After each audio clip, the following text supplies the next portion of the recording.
Back to news and views. Returning now to our top story, Anthony Mundine versus Daniel Geale 2, announced today. We don't know where it's going to be yet, but we're going to talk about it. And joining us is boxing commentator Paul Upham. Paul, thanks for coming in as always. Great to be here. It is, isn't it? A hugely anticipated fight, but Daniel Geale has the cards as world champion. Has he made the right call to fight Anthony Mundine again? Well, it wasn't the fight he wanted. He really wanted to fight the Argentine Sergio Martinez. But hey, Mundine said, I'm here, I'm ready to fight you. So Geale wants to maybe avenge that loss. There's a lot of money and prestige involved. Daniel Geale, you know, he's proven winning those 2 world titles that he is one of the best middleweights in the world. And hey, he wants to get that stigma of the Anthony Mundine loss off his career. It was a very close fight, but it was the making of Daniel Geale. He looked back at that fight, you know what, I should have beaten Anthony Mundine so much easily. And Geale's improved so much. I think we're going to see a different contest this time around. Well, let's talk about the first fight. A lot of people thought it was quite controversial. Of course, we know that there was a lot of issues with Anthony Mundine's gloves. I believe the strapping came off 4 or 5 times. A lot of people were essentially saying that that was potentially a tactic. It was a controversial fight. Is that half the reason that Daniel Geale wants to step back in, and potentially Anthony Mundine also wants to fight him, to put to bed a lot of these accusations of it being controversial? And, you know, let's go again and see who the best man is. Well, Geale thinks he won the fight, no doubt. 2 judges had the fight for Mundine, 1 for Geale. Geale protested. The IBO, who Geale was actually the IBO title holder, Mundine won the belt that night. The IBO reviewed it. They had 3 judges independently review it. 2 judges had it for Geale, 1 had it for Mundine. So you had 3 judges for Mundine, 3 judges for Geale. That shows you how close it was. Geale got knocked down by a little left hand a little left hook in the 2nd round. And ultimately, that 1 point that he lost cost him a draw on the judges' scorecards. It was a close fight. There was 5 times between round 6 and 10 where Mundine had loose taping on his gloves come out off, and they had to stop the fight.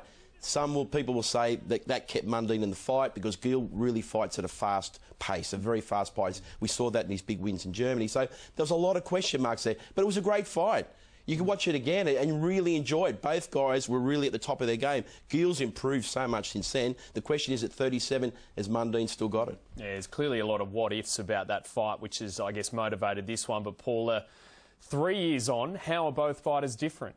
Look, clearly Daniel Geale's gone on. He's conquered the world. He's won those 2 world title belts, the IBF and the WBA belt. He's put himself out there with Sergio Martinez as the best middleweight in the world. Mundine went down to junior middleweight. The IBO ordered a rematch. Mundine went down in weight and wanted to pursue a world title down there.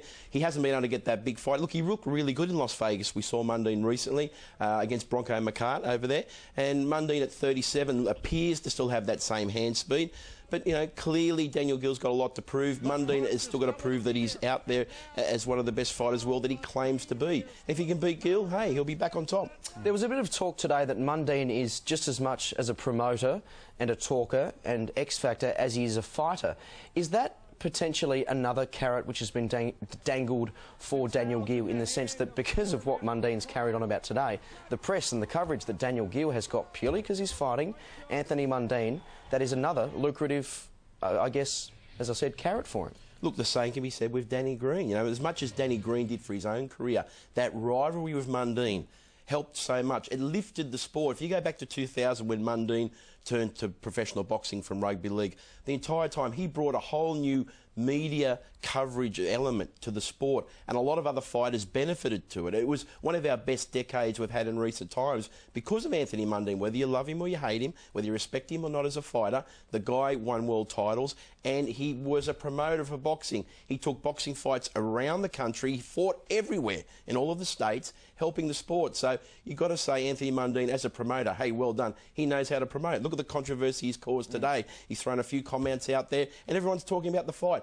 Boxing's on the front page of the newspapers. That's a good thing for the sport. Interesting today, though, they have a media conference, and the venue for the fight and the date not yet known. What are your thoughts as to when and where the fight will take place? They're talking January. I think it's going to be January. The whisper was possibly January 23rd. That's all to be confirmed. I think you'll find it's going to be in Sydney. It'll be the Sydney Entertainment Centre. It's the natural place. And as much as Geale comes from Tasmania, he's a New South Wales fighter now, representing all of Australia. And, you know, Mundine still gets a lot of fans. He's got a lot of fans out there. Don't worry about that. So the Sydney Entertainment Centre, if that's where it's going to be, it'll be packed. It'll be a great night. It's going to be a good fight. Look, I think Geale's going to win. I think he's so much since the last fight, and I'm not sure that Mundine can maintain that same pace at 37, but it'll still be a great fight. The atmosphere on the night, Mundine versus Geale, if we couldn't have a Mundine-Green rematch, hey, give me Mundine-Geale any day of the week. It's a great fight, and I can't wait. Yeah, gee, I tell you what, I hope it's in Sydney. That's one thing for sure. So you think Daniel Geale is going to win the bout. What happens to the winner? Where do they go from here? Look, if Geale wins, one of the fighters he's got to fight is the IBF #1 contender now is Sam Solomon. Yes, Sam Solomon's still around. He won an eliminator in Geelong a month ago, and the winner has to fight Sam Solomon. The WBA title, there's a Russian, Gennady Golovkin, who's an undefeated, a real powerhouse. And the Geale's meant to fight him as well. Now, that's still being negotiated. That's one of the reasons we're not sure if the WBA belt's going to be on the line or not. Now, Mundine's got a good relationship with the WBA, so they're all talking there. We could see the two belts on the line, or it could be just the IBF belt. The winner's going to have to fight Sam Solomon, and they may also have to fight Gennady Golovkin. But Geale, if he wins, he really wants to get that Sergio Martinez. The Argentine is considered by most in America as the true middleweight champion, and Geale wants to knock him off in America. Is it over for Choc if he loses? Depends on the fight. Hey, if it's a classic, an absolute classic, one of the greatest fights of all time, hey, get him a fight a third time. Let's see how the outcome of the fight goes. Look, Mundine's not coming there to lose. You know, Mundine's going to give his best, and he always lifts for the big fights. We saw that with Danny Green fight in Sydney. We saw what a great event it was. Mundine's going to be at his absolute best he can be for 37.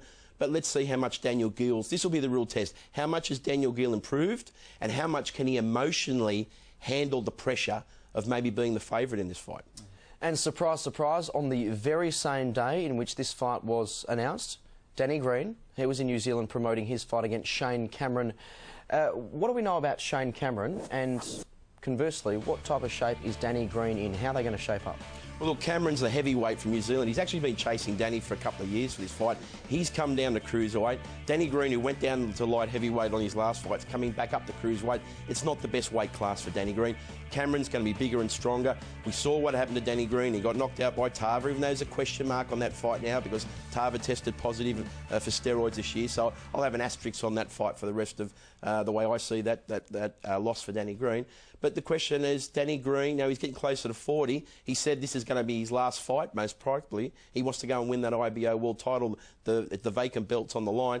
It's a lot for Shane Cameron. He's going to come and give it all. If he can land one on Danny's chin, can Danny take that punch? It's a big question mark. But you know Green's going to be at his best because he never leaves anything to chance in the training gym. Yeah, that is true. He is extremely fit. Well, it is exciting times for boxing indeed. Mundine, Geale too. Cannot wait. Should be a absolute blockbuster. And Paul Upham, thanks for coming in as always on News and Views. Great to be here, guys. Thank you very much, mate. OK, after the break, we're going to chat with Michael Zappone to preview Week 3 of the Hyundai A-League. Back soon.